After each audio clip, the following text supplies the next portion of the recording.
Broadcast is now starting. All attendees are in listen-only mode.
Hello, everyone, and thanks for joining our webinar, Top Customer Journey Mapping Metrics That Matter in 2019.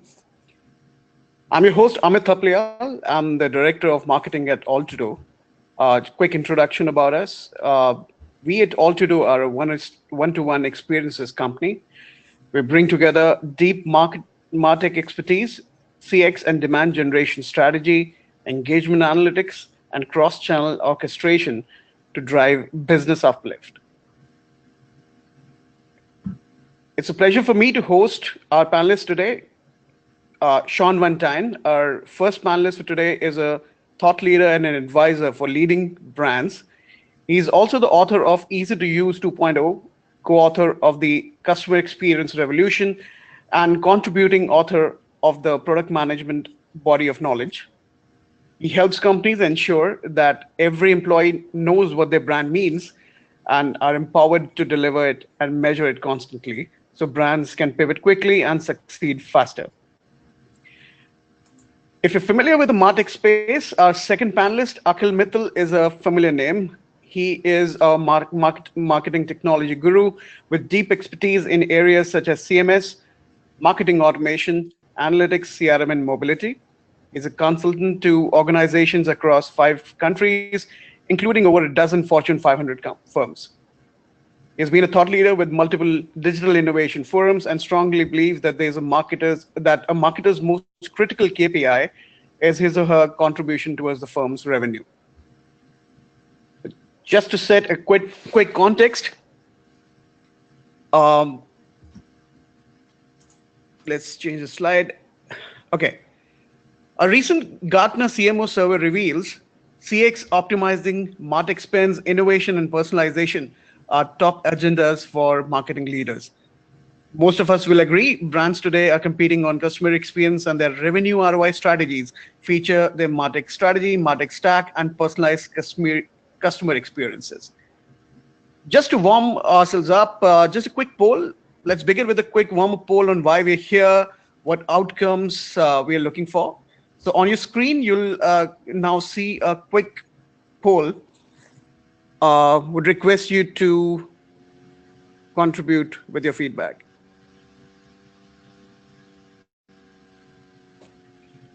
So what outcomes are you looking to get out of today's webinar? You can select any one of the following: how to use customer journey mapping for implementing designs and experiences.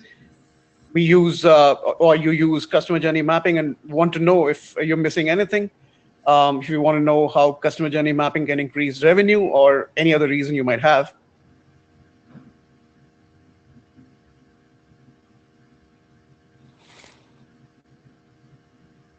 We've got some great response now. Wow.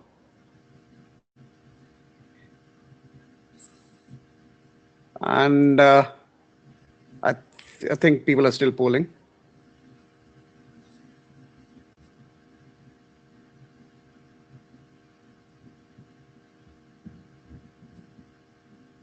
Okay, I think we're done here.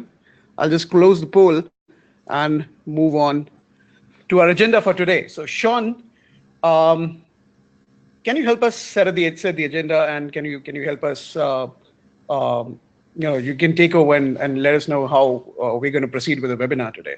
Oh, it's my pleasure. Thank you, everyone, for coming to today's webinar. I'm excited to be here and to be talking about this subject that's so close to my heart. So some of the things that are interested me and hope interest you is this idea of what is the value that a customer journey map can bring to your business. I mean, that's why we all do it anyways, right? How do I create a journey map? We get that one a lot. How do I measure the return on investment of my journey map? And very specifically, how can I use a journey map to create a personalized customer experience for our company? Thanks, Sean. So let me set some context and begin with the question. And this is something which I've been wanting to ask you.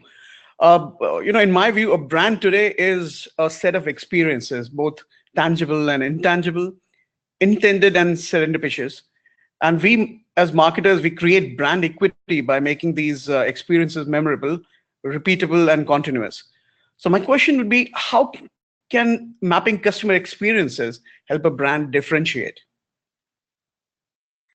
That is an excellent experience, but to really talk about that, we have to put that in context of the grander economy and how we've gotten to this place now where experience is so relevant.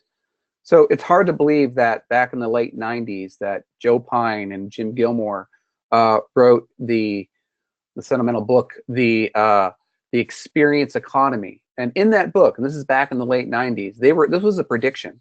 They were saying that if you look at the economy and what drives the economy, you can first think about a commoditized economy. And they used coffee beans as an example. So right now, today, anyone on this call could go open up, a trade account and go trade coffee beans on the market today. And if you did so, you'd probably get a pretty good return on investment because of companies like Starbucks. So you'd get some return. But if you took those same coffee beans and you packaged them and sold them as a good, you'd get an even bigger return on investment. But if you took that same package of coffee and you brewed it in a cup and you wrapped it in a service at Joe's Diner, you'd get even bigger return on investment for that cup of coffee. But if you're Starbucks and you took that coffee and service and wrapped it in an experience, Starbucks, home, office, Starbucks, the third place that you go to, now you can charge $4 for a cup of coffee. And Pine and Gilmore was predicting that we would be in this experience economy today. And I don't think most people have completely wrapped their head around what companies like Apple has done to the phone and how smartphones have become ubiquitous because they introduced that, or how Netflix has changed the way that we experience movies today, or how Amazon has changed the way that we purchase almost anything. So this is the experience economy that we're in. And the reason it's important is because all market changes are being disrupted now by experiences, and experience leaders are the ones who are controlling the new markets. And you have to ask yourself, am I one of those or not? And there's a lot of data to show why you should be doing that. There's this Watermark consulting study that was first done, I think, in 2007. So it's been done for the last decade. And what they did is, based on indexes like the Temkin Index and the Gardner Index and the Forrester Index that identified experienced leaders and experienced laggers, they looked at those and they compared them to how well they did against the S&P 500. And the amazing data that they've proven year over year is those companies that were identified as experienced leaders do way better than the index. And those that have been identified as the laggers don't do so well. Another interesting study was done by Medallia. And what they did is they looked to see if there was a direct correlation between someone's net promoter score. You know, that's that question, how likely are you recommend our company on a 1 to 10 scale? And if there's any correlation between that and annual revenue increase. Now, the interesting thing was the study showed that not only is there a direct correlation between annual revenue increase and their net promoter score, but it's exponential.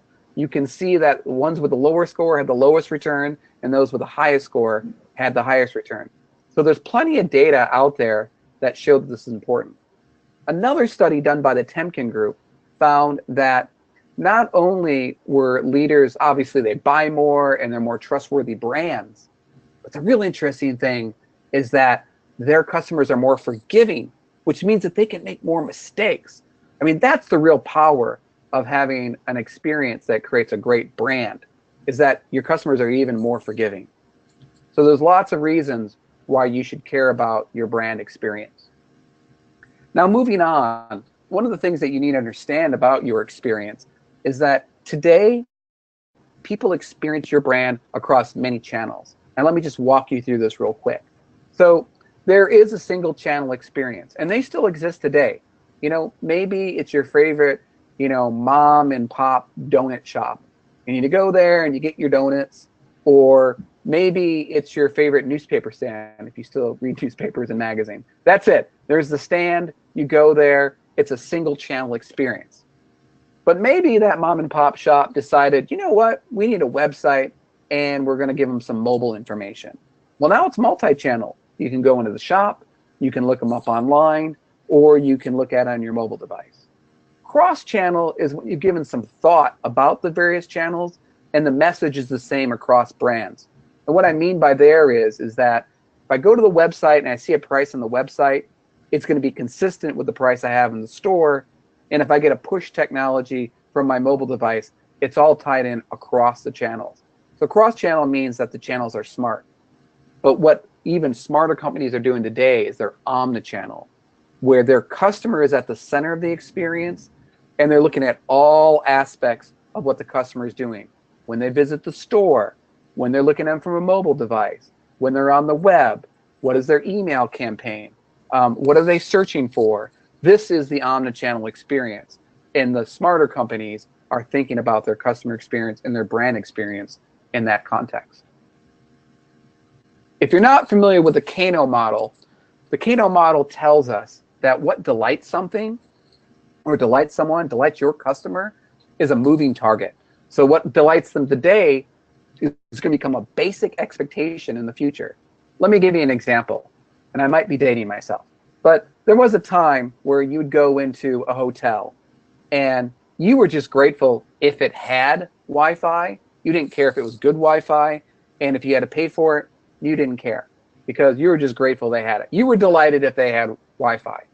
Today, I don't know about you, but if I went into a hotel and it didn't have Wi-Fi and it wasn't free and it wasn't a great reception, I would not be happy. So that's an example of how something like hotel Wi-Fi has moved from a delighter to a basic expectation. And this is something that you need to be concerned about too for your audience. What is a delighter today is going to become a basic expectation. And you don't know that unless you create a journey map. So what is a journey map? I get this one a lot too.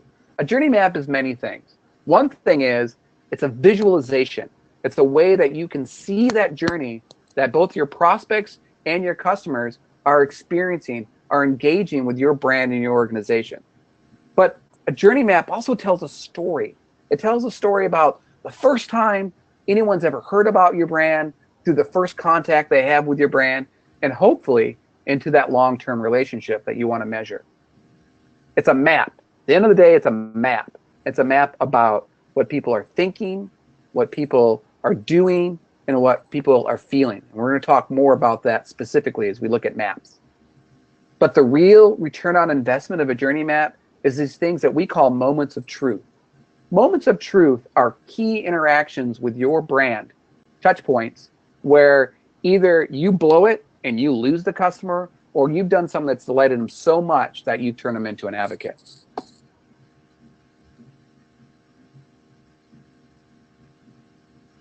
I think we have a poll question. Which brings us to an interesting poll question, and request the audience to actually contribute your responses here. We want to know from the audience, do you create customer profiles and customer journey maps as a part of your marketing? Is that something you do actively? We'd love to know how many of us actually do it.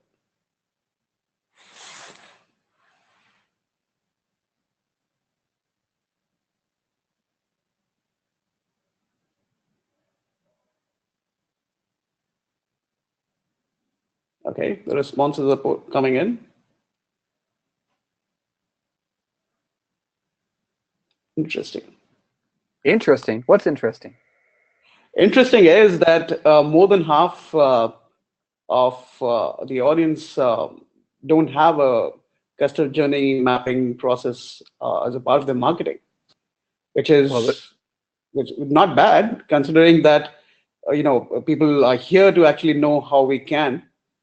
And probably post the webinar, we can, get in touch and show them a few examples. Okay, so I'm going to close the poll now.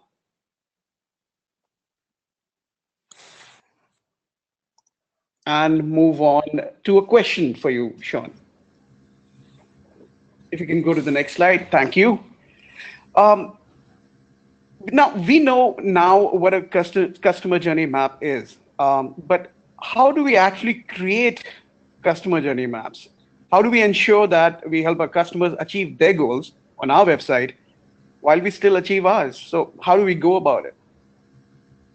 Well, as usual, you're asking some excellent questions. But before I get into kind of how do you make a journey map, let's back up again and talk about what leads up to that. So you may be aware of this or not, but you have a funnel of engagement with your customers. And this particular funnel I picked comes from SmartBear. And there's a kind of a pre-purchasing stages and there's post-purchasing. So at the top of the funnel, there is just early brand awareness, like, oh, my friend told me about your brand, or I read about it when I was doing some research. And then there's some education where they do some research on their own. And by the way, most customers, especially for large purchases, will do quite a bit of research and investigation before they make a commitment. Then they do some kind of evaluation. There's some kind of justification that that's what they want to do. Then there's the purchase.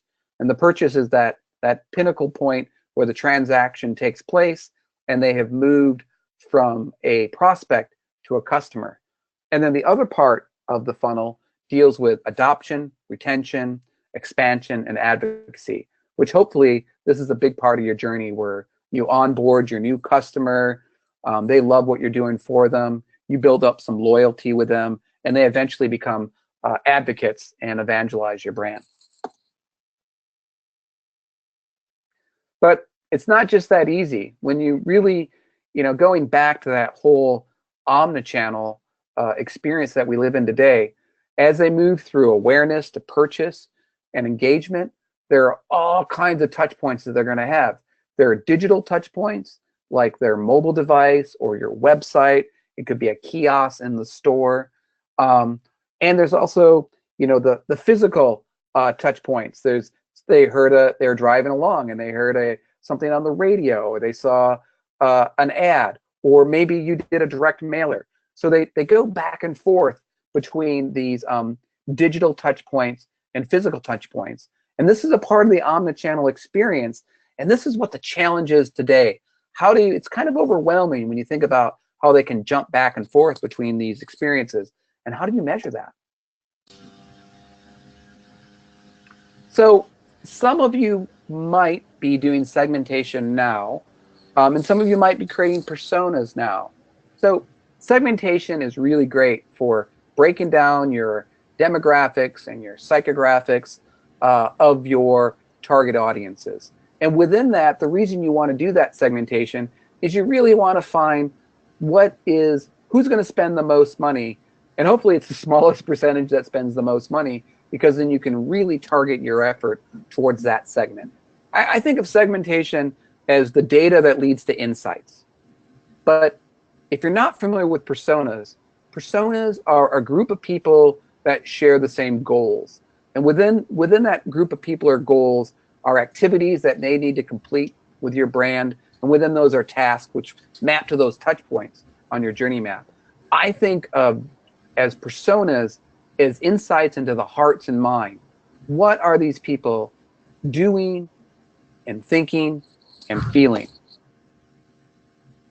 And that leads to the anatomy of a journey map.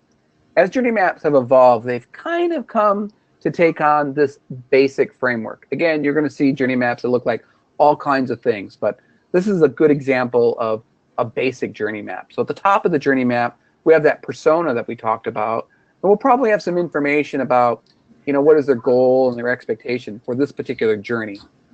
And the middle part of the map, at the heart of the map, is the experience itself. So what are the phases or activities that they need to go through? What are the steps and the actions that make up those phases and activities? And during that, what are they thinking? What are they feeling? So you might want to capture some quotes that they say during those particular steps, or maybe have some video if you're really sophisticated. But the money here is that little wavy line. That's their emotional experience, when they're having a good experience or a bad experience at that particular phase or step in their journey. And the bottom part of the map, and you don't see these on a lot of maps, but the more mature maps will have this bottom part where not only are they looking at the phases and steps, but they'll identify the opportunity. Maybe the opportunity is to reduce friction in that particular step. Maybe it's reduce something. Maybe it's to add something. And what I really love and really good journey maps is they also have the internal ownership. So if you're at the phase of the journey where it's around messaging, well, then marketing owns that. If you're talking about a support call, then maybe your professional services owns that. Or maybe it's training, or maybe it's finance, or maybe it's the product itself. But it's really great to identify the opportunity and who actually owns it. So here are some examples of maps today. And you can see most of them in the upper left-hand corner. I have a picture of the persona, a name for the persona, the goal of the persona. But I wanted to throw this Lego map in. This Lego journey map is one of the first journey maps ever. And in this case, it's circular. So one of the things it tells us is that don't feel limited that your journey map is always a linear activity. It could be a circular activity. And another interesting thing about this Lego journey map is this has nothing to do with Lego itself or the park itself. This has to do with just getting to the park. And I thought it was really fascinating that Lego was so interested in their customer experience. They were looking at how they made their travel arrangements, what's their travel arrangements like, all the way up to the gate. So here's a pretty good representation of a journey map. We got John Quincy. He's our persona. He's not a real person again, but John represents a group of people that share the same goal. They have the quote from the persona, "I'm on the road more than I like, so the little things really matter." Kind of gives you context for that particular persona. One of the things I like about this journey map is in the upper right corner, they've identified their KPIs, their key performance indicators, what they currently are and what their targets are. And I think that's really powerful. The rest of the journey map is pretty standard. You got the phases across the top there. You have the actions. These are the things that John does, what he's thinking at that particular touch point, and what he's feeling at that particular touch point. And the next section shows you, they actually have some data on their expectation, where you have the little journey at the bottom, and they've identified their opportunities based on what's going on at those points in the journey. And that's the power of a journey map. So how do you make a journey map? Well, there's a couple of phases, just like anything else. The first phase is the research phase. And within those phases, those are three big steps: getting buy-in from your leadership, collecting the insights, and then getting your stakeholders involved. I can't overemphasize the importance of getting leadership involved. If you don't get an executive sponsor for your initiative, this goes for almost any initiative, it ain't gonna happen. And the way I like to sell journey mapping inside of an organization is that, hey, by doing this, we're gonna have insights in our customers that we couldn't got any other way that can drive our roadmap for the next 5 years. And we're gonna have concrete things that we can measure. I mean, that's powerful stuff. That's how I sell it. The next part is the insights themselves. So depending on your company, you might have a CRM where you have some data there. You might be running a SAT surveys. You can look at that. Maybe you have a net promoter score program. Lots of great data there. You can look at your support call logs. You can talk to your professional service group. Training tends to know a lot about the customers. If you're a sophisticated company, you might be measuring your social media sentiment, or have web analytics, or maybe you have segmentation profiles or personas. You got to collect all of your data, and collecting all of your data will start giving you kind of a framework or a straw man of who your target audience is, your personas. Then, once you got that data, go back to your internal stakeholders and say, hey, here's what I think our target audience looks like, and get them to get buy-in, right? Let them know that this is going to affect customer acquisition, retention, and growth, because it's all about, at the end of the day, revenue, and that's what gets them excited and involved. The next phase is the analysis, and that too has 3 steps: determining your hypotheses, doing the actual research, and then doing your analysis. So the hypotheses is defining what your target audience, your personas, initial phases and steps are. You probably have a pretty good idea, and that's kind of your straw man journey map. And you can run that by your internal subject matter experts to see if they agree, get alignment on that. And then the next part of that is actually doing your research and finding out if your hypothesis is true. There's lots of ways you can do that. You can call up a bunch of customers, or the best thing to do, I think, is to bring them into the room. Identify your key audience by your persona. You can get, I find, anywhere from 5 to 8 is probably about the right number, depending on how big of a journey you're looking at and how complex it is. There's a couple ways to do it. If you're familiar with journey mapping sessions, one of the ways that people talk about is actually having the customer fill out the little post-it notes and putting them along the journey for what they're doing, what they're thinking, and what they're feeling. But here's a little professional tip. One of the things that I learned from a colleague of mine, I'm going to give him a plug, Greg Chapman at Pocket CMO. The way he does it, and I think this is a great way to do it, is have professional facilitators actually gather the information from your customers. And what this does is it gives you better insights on those little post-it notes. And because you have better insights, that leads to the third step, which makes it easier to do the analysis, come up with your findings. And what I've always found whenever I've done a journey map is you get so much information about your customer and your brand and your experience. It is literally can paint the picture for the next 5 years where you want to go with your roadmap. One of the things that's really changed with the landscape today is before, back in the day, we would fill out these journey maps on, spreadsheets, Google or Excel, and we do our analysis that way. But nowadays, there is a plethora of customer journey mapping tools out there for you to choose from. Some are very robust, meant for enterprise systems, and some are very simple if you're a smaller company. I think it's time for another poll. Another poll, and I promise you this is going to be the last one for the day, for the webinar. But it's an important one. I mean, it'll be interesting to know if do people have a CX strategy with an allocated budget for it, and we're going to discuss why this is important a little short while from now. So let me just quickly launch this poll.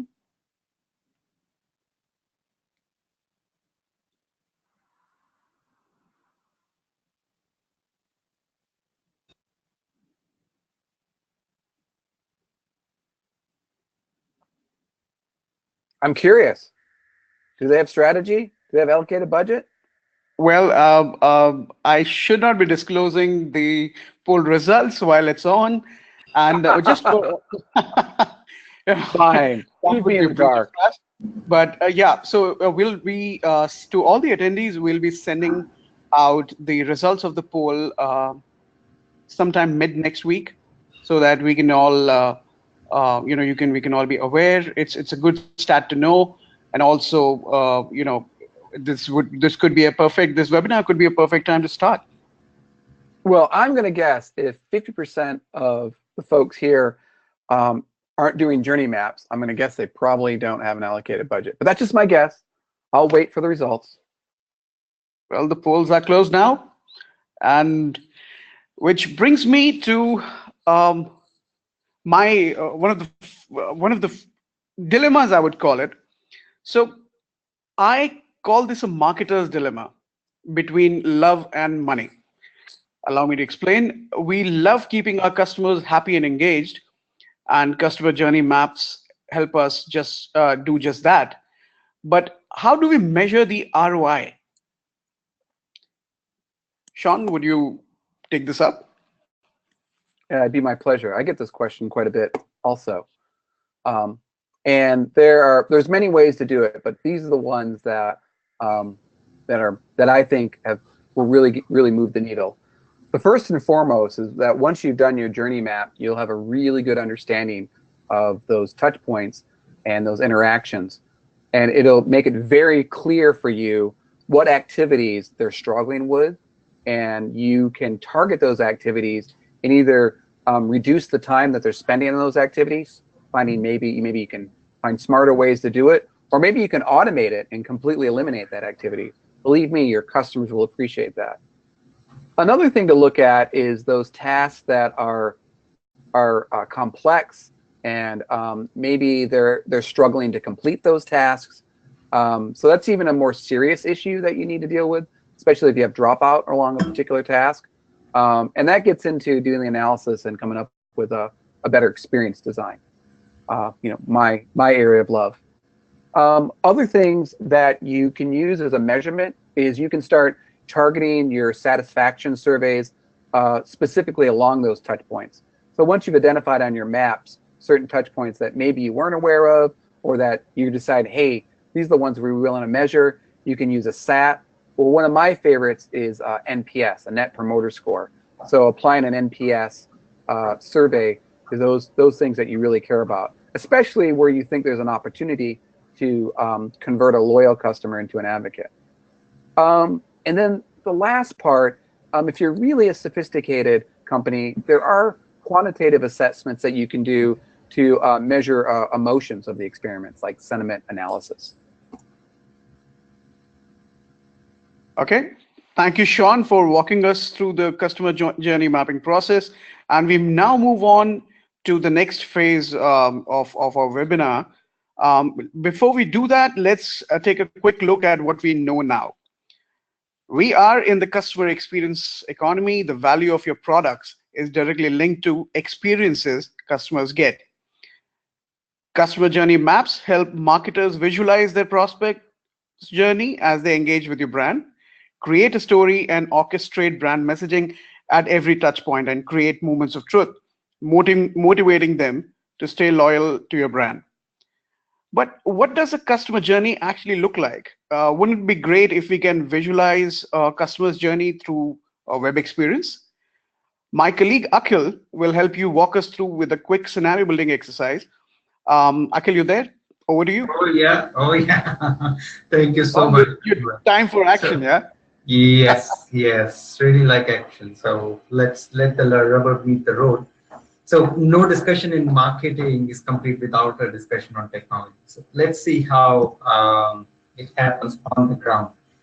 So I just thought to pick an example from one of our B2B clients. They're called FIS. If you don't know them, they are the largest provider of transaction processing software services to financial services companies like banks, wealth management firms, investment banks, and so on. So going back to what Sean discussed, there are many ways for users to start their journey. right? So assuming in this case, the customer or the prospect starts through Google search and say clicks on the respective link. So as a quick background, FIS is using a customer experience platform called Sitecore. The best part I like about Sitecore, if you have not heard about them, is that it treats each individual as one person rather than putting them in buckets or segments. We'll see that later how it does that. So for this visitor, gets on the respective page from Google search, all this data on the other side that we see on this page is getting captured within Sitecore. So we know this is the first visit, source is Google search, and using, we know the IP address for the user. There is a module within Sitecore called GeoIP, which makes us aware that this visitor is from this region. In this case, it is Stamford, Connecticut, and belongs to which organization, which say in this case is Signature Bank.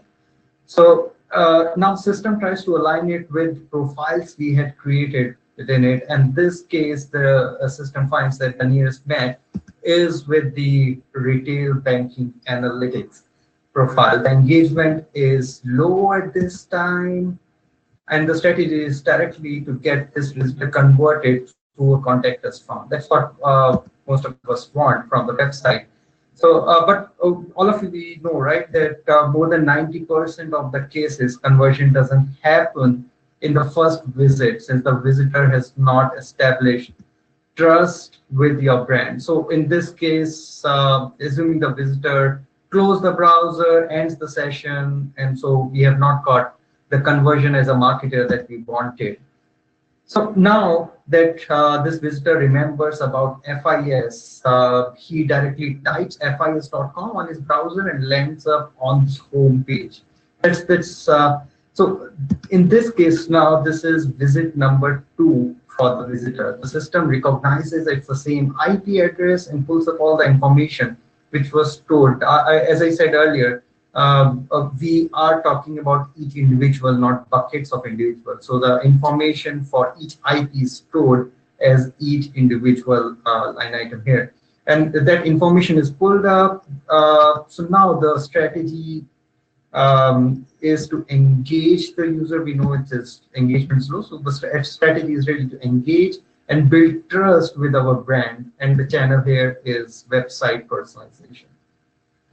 Goal is triggered to motivate the user to read relevant content. So, but what typically happens, we know the content he's looking for is hidden behind some 5 or 6 clicks down the line. He has to go to different menu items, click them, and then reach through the content that he actually wants. And by this time, all of us as marketers know we lose the audience. So here in Sitecore, it personalizes or it brings up the content relevant for this matching profile, which is retail banking analytics. And the user, so here we see the content which is already created somewhere beneath the layers is pushed up on the home page, and say this user clicks it, he goes to the page, reads the active analytics page, and now he has moved to the next phase in his journey. Next goal is triggered to motivate him to watch a video. He watches the video and his profile now matches, say, the next best available profile, which is John Banking Analytics Architect. His engagement turns up to medium, and now the goal is really to identify him, who he is. The best way all of us know is through gated content. That's one good way. Our goal now is to motivate him to sign up for something. A lot of us have got newsletters or some sort of sign up. So in this case, assuming this is my favorite social media sign up. So assuming he uses social sign up and he signs up using his LinkedIn ID. So now it throws with us, we know as a marketer who he is, what he does, what is his contact information, and hence the engagement score which is there within the system is set to be high at this stage. And he moves to the next phase in his customer journey. So within the system, this is how a profile looks like. It's, as I said, the granularity is of a single user. Then rather than analyzing the entire traffic, we see different profile, how this particular person, his profile matches to multiple profiles we have, and we have. And we also shows what are the different engagement values for each visitor, which measures as to how they are engaged with our brand. Also, we see these green circles here. This is basically the path that users take to their through the conversion cycle, and which content pages are essentially being more effective throughout this journey versus where we are seeing the dropouts and so on. So that's really helpful. So in this case, now the strategy is really to nurture and convert him. And how we are going to try to do this is essentially through our email personalization or email automation channel. So most of us are using one or the other marketing automation tool, whether it be Marketo, Eloqua, Salesforce Marketing Cloud, or whatnot. So All2Do has got these connectors which connects CMS systems like Sitecore and marketing automation systems like the ones I just spelled out. So in this case, it was Eloqua as the marketing automation system which was there, and using our connector, the emails which are sent to these users, or rather a series of emails which are sent, are all personalized based on his engagement history with our website. And with each click, with each action that the user takes on those emails, his lead score gets updated on the email automation channel, as well as his engagement value score within our CMS gets updated. So assuming the customer is now motivated to attend a conference and he registers for that conference. So in B2B world, all of us know that the actual conversion finally happens through the offline channel, which is our sales guys, right? So knowing salespeople, they only want to use one tool, which is their CRM. They don't want to see multiple regions. They don't want to log into any other tool or dashboard to get the history. They just look at their CRM. So All2Do has got these connectors between CMS and marketing automation systems to the CRM system. So in this case, this is Salesforce. The beauty of it is that all the key data, the entire snapshot that we got, what's the values, engagement value, what is the history, what has he done on the website, what has he clicked on the email, all that critical information is available to the salesperson to view on his CRM. And he prepares for the meeting, he does well, gets converted. And then, as Sean rightly said, it's just one cycle of customer journey which is done. The next cycle starts, which is on cross-sell and upsell. And that's where the entire MarTech stack can help you move forward with the customer. So, well, yeah, that's it from my side. That's it from today. Amit, over to you for taking up questions, suggestions, or feedback from the audience. Okay, fantastic. Thank you so much, Akhil. If you have any questions or suggestions, you can use the questions tab on your chat widget, which you see on the screen in front of you, to put in a few questions. We'll wait for you to send in your queries, and we'll try and answer all of them today, right now. Just a quick pointer: just after this webinar, we're doing a short survey, and as just to know what kind of since we're talking customer experiences, it will be great to know what kind of experience we were able to deliver today. And a part of that survey is, if you want a quick, no obligation, short chat consultation / workshop for you and your team, if you would want us to do that for you for a short while, we can do that, and the survey would be a fantastic way to let us know. So after the webinar, do send in. Please participate in the survey, and we'll know if you want us to get in touch. So we have a few questions come in. In fact, the questions, what I see now, have been coming in for a while now. The first question is from Nigel, and he asks, is the deck going to be available? So yes, Nigel, we will send you the deck. This one is from Greg. Question is, how do you create moments of truth? I think Sean has already covered it. But Sean, would you just want to do a quick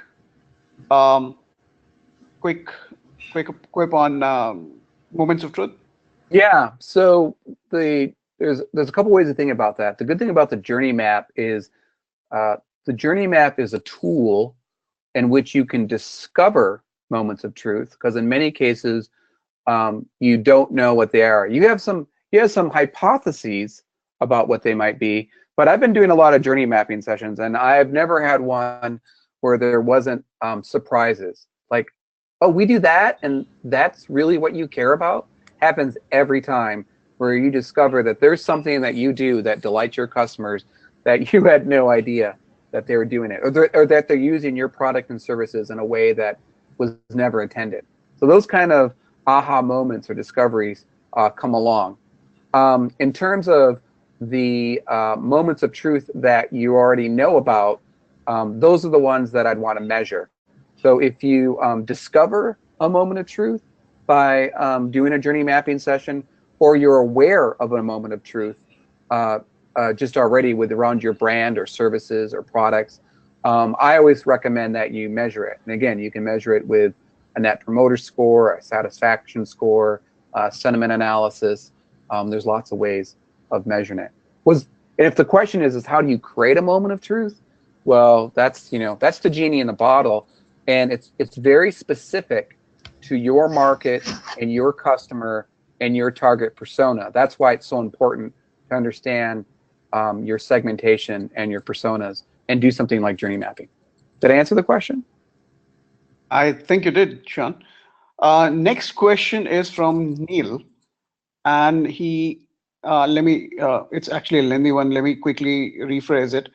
So he wants to know in the demo shown what all platforms were used. So Akhil, I think that's yeah. Oh yeah, sure. So there were 3 essential platforms that we spoke during the demo. I'm leaving beside a lot of other things that were going in the background, but 3 essential platforms. First, the web content management system, or what we call as the customer experience platform. So web CMS, which in this case is Sitecore. Second, marketing automation, which in this case is Eloqua. And third is the CRM, which in this case is Salesforce. So again, repeating 3 platforms: web content management system, marketing automation, and CRM. So these 3 are like the key pillars which we talk about. And then there can be many other things going on in the background. And might I add, the success of being a marketer myself, the success of all marketing teams these days, we have a huge martech spend. Martech spend contributes a large portion of our marketing spends. I think the real success of a marketing team is how they're able to integrate all these systems and get more bang for the buck. In fact, we do that at All2Do. We have an ABM practice where we implement account-based marketing so that we can target the right set of customers, and we essentially. That's a very good point, Amit. In fact, so it's all about integrating these platforms. Exactly, it's that all of us as marketers we have these platforms in our environment, but the real beauty is, are they working together so that as a marketer, I know the customer journey, the customer data points across these 3 platforms. I have that visibility with me at any given point in time.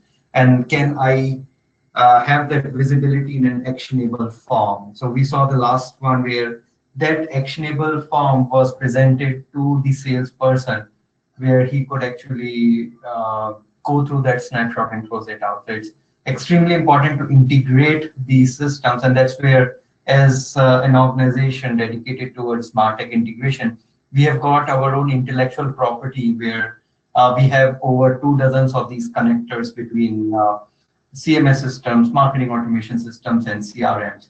So you don't have to reinvent the wheel every time, right? These are pretty common across the industry. All of us know the names of these market-leading tools.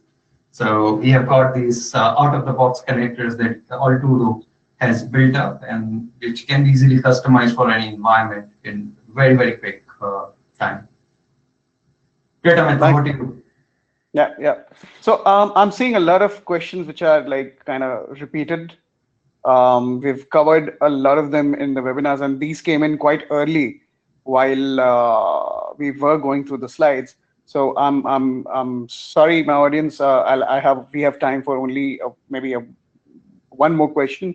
So I'm sure that we have addressed most of these which relate to mapping journey formats. Then we have, moments of truth again. Okay, so I'm gonna take one more, and this is from Eliza. No, Elise. Sorry, I'm sorry. It's Elise, and she asks us. So and her question is again related to your CX strategy, and how do you plan your budgets around it. So how do you plan your budgets and your CX strategy? How do you plan for your CX strategy and the budgets around it? That's a precise question. So either of the panelists can take it up. Well, this is Sean, Yeah. and I help companies with their experience strategies all the time. One of the tools that I like to use is Balanced Scorecard, which allows you to organize your objectives around finance and customers and process and your people, and it determines what you're going to measure, how you're going to measure, and what initiatives you're going to wrap around it.